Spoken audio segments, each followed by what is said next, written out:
Okay, let's move on to short-term finance. Now we know cash is king and that this is very, very important. No cash, can't pay our bills, can't pay our bills, we shut the doors. So we have to think about short-term financing as a very serious topic. Although it's not very difficult, we have to think of it as very, very important to make sure we look at our cash flow and make sure we can pay our bills going forward. As long as you can keep paying your bills, you're still in business. So let's talk about the balance sheet model of the firm. The net working capital, as you can see here, is the total of your current assets minus your current liabilities. So current assets minus current liabilities equals net working capital. The question is, how much short-term cash flow does a company need to pay its bills? So what do we actually need as a amount to pay our bills, and how much cushion do we need in net working capital? When we look at tracing our net working capital, we know that current assets and our cash and other assets that can be converted to cash within a year. Cash, marketable securities, accounts receivable, inventory.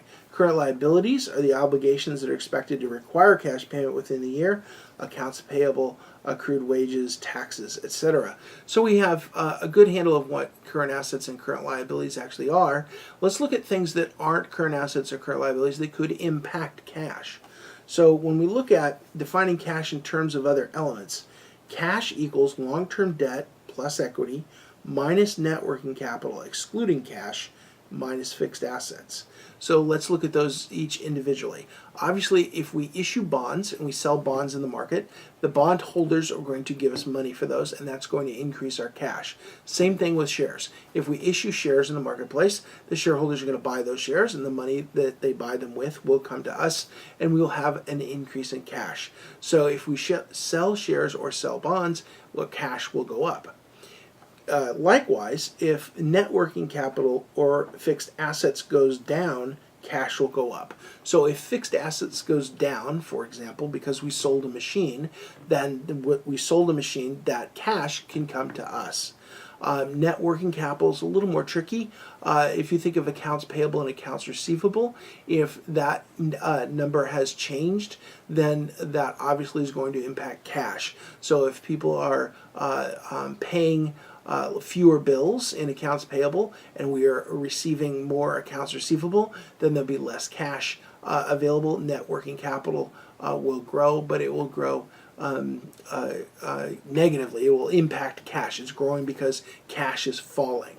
Beyond that, the sources and uses of cash flow follow from this reasoning, so we want to make sure that we understand where our cash is actually coming from and what our options are. So let's look at cash a little more in depth. Activities that increase and decrease cash. So we know that increasing long-term debt increases cash, selling additional equity increases cash, increasing current liabilities increases cash.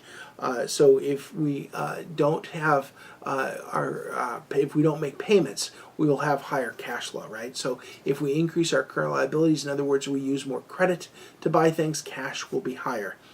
We sell current assets. If we sell assets, we receive money for them, either current assets or fixed assets. That will increase cash as well. Pretty obvious.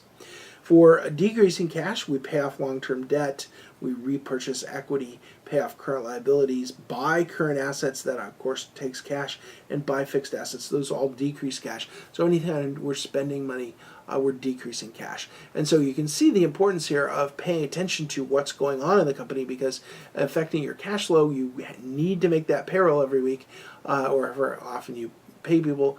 So it's very important that you project your cash flow going forward and know what your operating cash flow actually is. So in the next section, we're going to look at some examples of this and move on.